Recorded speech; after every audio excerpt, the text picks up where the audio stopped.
Having clearly defined goals can greatly improve your focus and motivation, especially when you want to get something accomplished in your life, such as saving money, getting out of debt, buying a home, or focusing more time with family, friends, and your hobbies.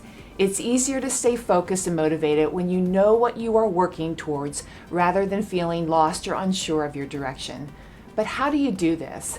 How do you shift your mindset and zero in on exactly what you want, especially when challenges arise and you get quickly distracted?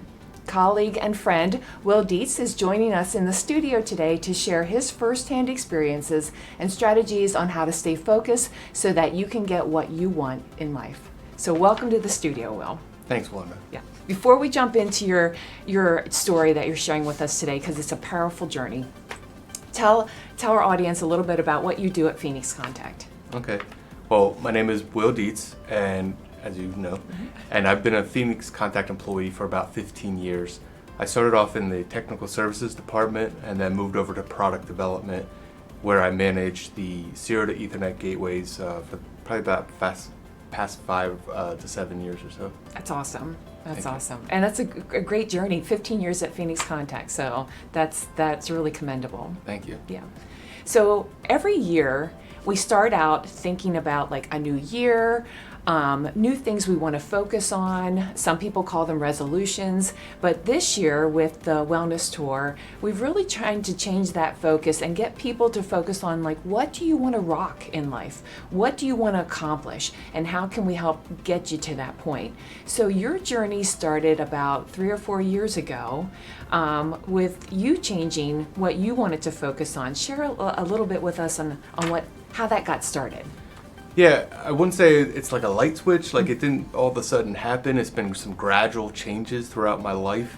I did mention one of the things that led to some change was the wellness program, actually the Sprout, and this is not a paid advertisement for Sprout, but we implemented the Sprout program where we have to attain goals, meet goals every quarter. And so one of those things was making some life changes. I had to, do some activities and track some activities.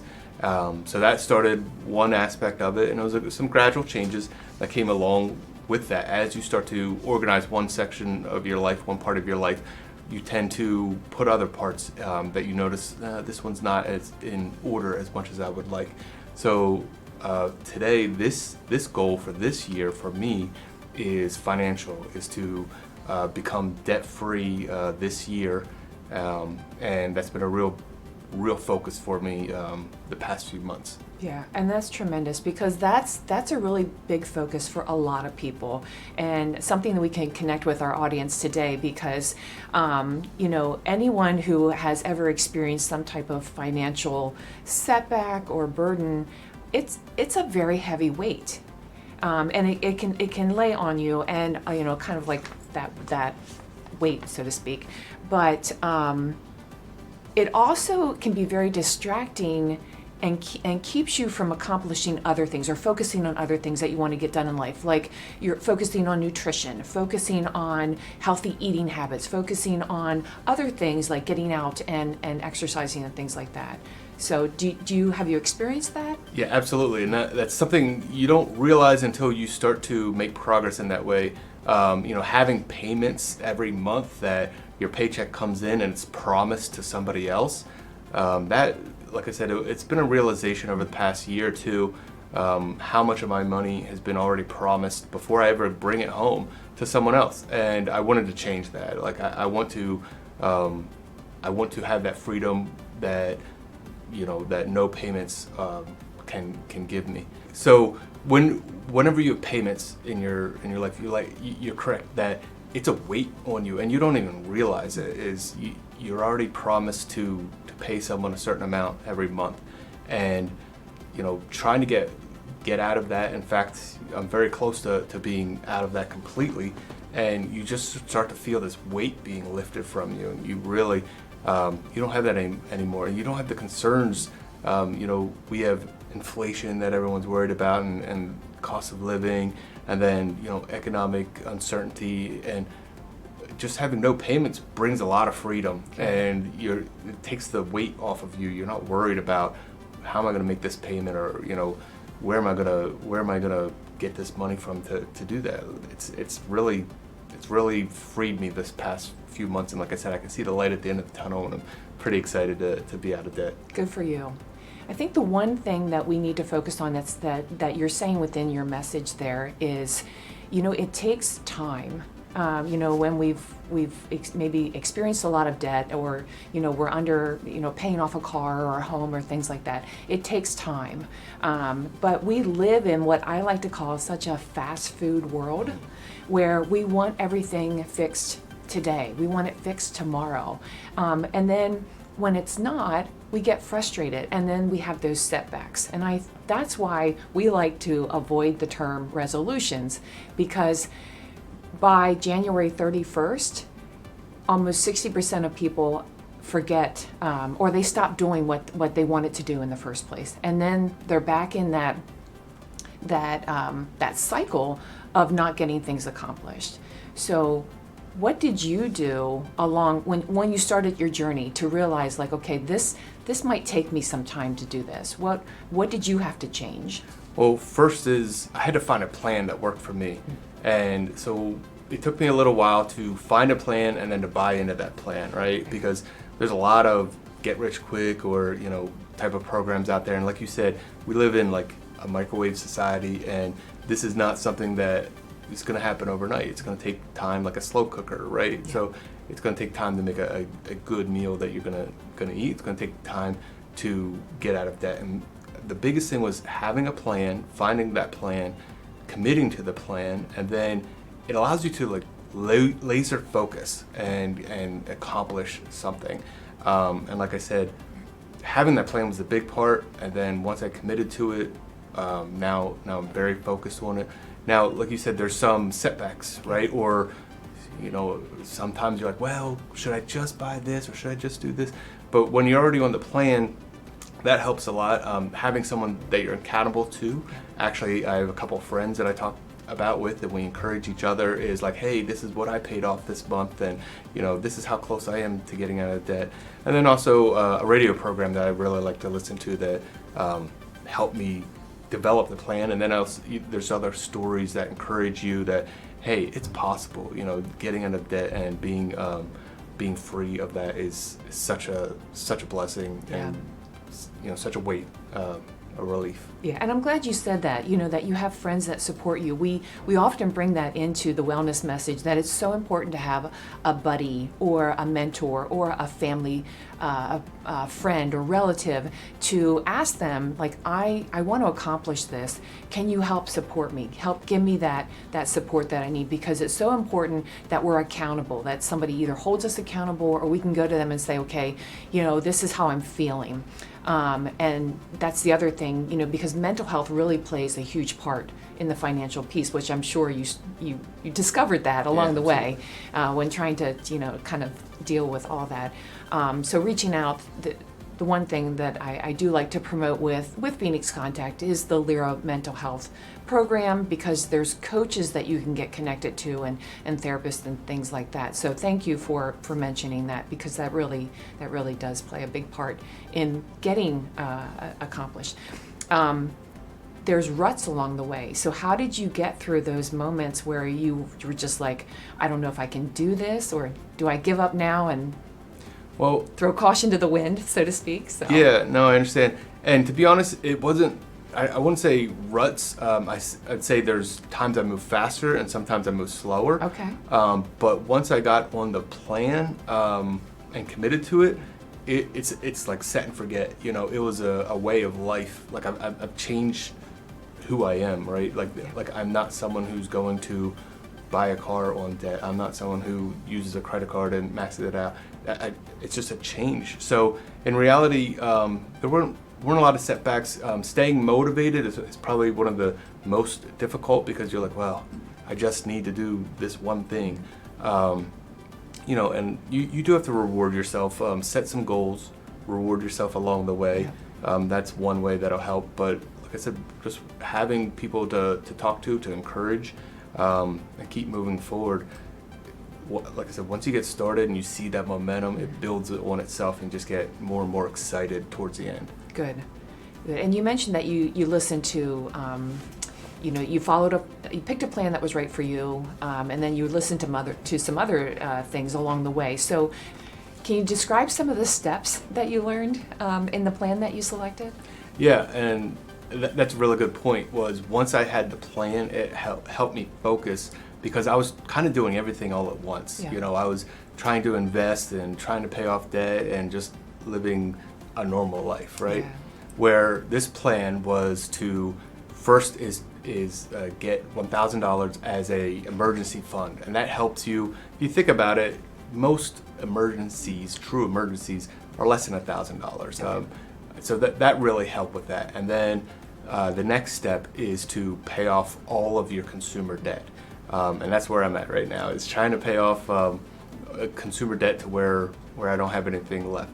And once you're done with that step, the next step is to build up a 3 to 6 months of emergency fund. Yeah. So I'm looking forward to that.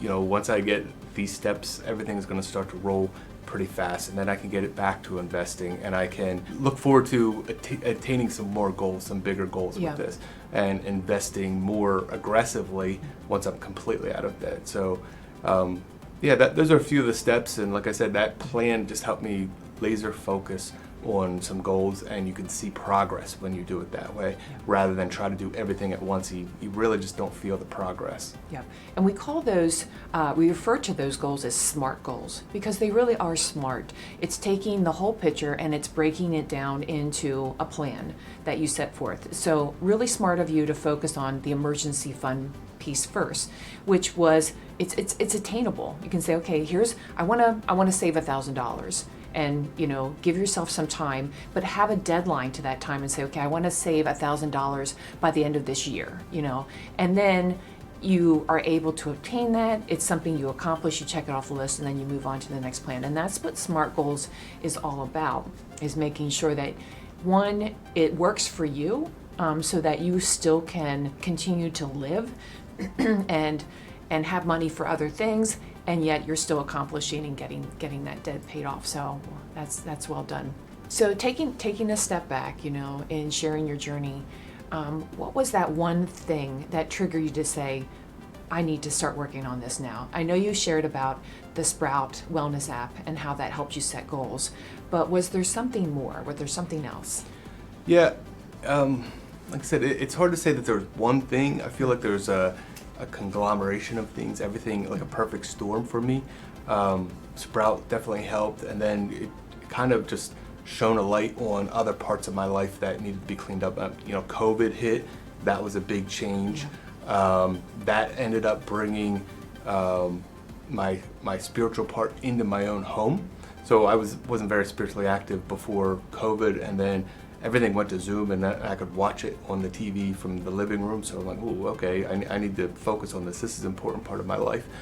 So I started studying the Bible and getting more active with that. And then the other part is the money aspect. Is okay, I'm middle-aged at this point and looking for, everything changes. Life is never going to stay the same. So what is the next 40 years going to look like for me? Am I happy where I'm at today, or do I want to have some different changes? And like I said, I ran into this radio program kind of by accident, to be perfectly honest. And I listened to it for quite a while before I realized, no, this is the plan. This is going to work, and I need to implement this fully. And probably about last May or so is when I really, kicked it into gear and realized this is attainable. I can be debt-free in less than a year if I actually implement the plan that's been laid for me. And like I said, I was listening to it 2 or 3 years before I really committed to the plan, and now, in a month or so, I'll be debt-free, which is, like I said, just kind of amazing that you can turn everything around in less than a year. Yeah. But that's a good point, because it's not like I love your wording. It wasn't a microwave effect. This really took some time. Yeah, absolutely. And how did you encourage yourself along the way? Yeah, well, just reinforcing what I was hearing. Like I said, I listen to the radio program almost every day to hear other encouraging stories that this is possible, right? And then seeing the momentum I was making in my own life, making a plan, that's the biggest thing. I mean, the plan was already laid out, but then also like putting it on a spreadsheet and actually seeing, okay, by this day, this is where my debt will be, and by this day, this is where my debt will be. And I broke it down into like $10,000 increments to look at, okay, well, in a few months, I'll be down to, this dollar amount. Yeah. And that, tracking the progress, that helps. And then, like we talked about, is just other people to encourage you, to have other people on the same goals, and to see what it's going to lead to, to paint the picture of where my future will look like in 2 to 5 years compared to where it was. Like, was I happy with that trajectory, or can I change it and really make some significant impact, in the next 3 to 5 years? Yeah, that's awesome. Yeah, and you could probably sense along the way as you started meeting these goals and things started to fall into place that the weight was lifting and you could focus on other things, like you mentioned your spiritual side of things. What were some other things that you were able to do and say, wow, I can let loose a little bit, and turn my attention here? Well, that's a good question. I'm still pretty focused on the goal, so I haven't quite left loose yet, but I do see things opening up. Like, we're going on a cruise here in May, and it's going to just make it where it's not that it's not an issue, it's always an issue, right? But it's more comfortable, and I can start to enjoy more of these things. I don't have to worry about taking a loan out to pay for a vacation. Like, that's kind of crazy now that I say it out loud. And to be honest, like, taking debt out makes me sick to think about it anymore, because I'm so close to being debt free. But yeah, we've got a cruise coming to Alaska here in May, and I know we're planning on going to the beach in the summer. And before, money would have been tight if I'm making all of these payments, a car payment, a mortgage, credit card, all of that stuff. And now it's like, I can afford a trip here and there. I can afford some more freedom. And then there again is the times we're always living in economic times, right? Like, it seems like every year or every other year there's always some bad economic news, and now it's like, that's an inconvenience for me. It's not a disaster. It's not the end of the world. Like, I'll make a way through. I already have a backup plan for a lot of things. So having that, like you said, freedom, the peace of mind is just a huge piece of it. Yeah. And giving yourself a lot of grace along the way. If you set a goal for what today is going to look like, and it ends up at the end of the day, it looked nothing like how you started or what you wanted to accomplish. I think sometimes we've got to say, what, friend, be a friend to ourselves. Friend, today wasn't quite what I wanted it to be, but we'll try again tomorrow. Well, it's a little bit like running a race, right? If you're running a race and you fall down in the middle of the race, they don't take you all the way back to the beginning and make you start over, right? Yeah. Or you didn't have to end the race right there. You get back up and you continue running. Yeah. So you're going to stumble along the way. This is life in general, and you just get back up and keep going. Yeah, that's great advice. I was going to ask you, for that one individual, if you could encourage them to, who has said, I've tried that and it hasn't worked for me, what's that one piece of encouragement you could give to them? But I think that's a great way to end that, is don't give up. You're running your race, and if you do fall, and like I said, it doesn't quite look at the end of the day that you were hoping for, start again tomorrow, because it is definitely worth it. So, Will, thank you for sharing your story and your journey with us. It's really a tremendous encouragement on not to give up. And for our audience out there, if you would like to talk a little bit further with Will, he would love to champion you in your journey. Be sure to reach out to him, and thank you for your time today. Go rock your world, because it is your world, it's amazing, and you can do it. Don't give up. Take care.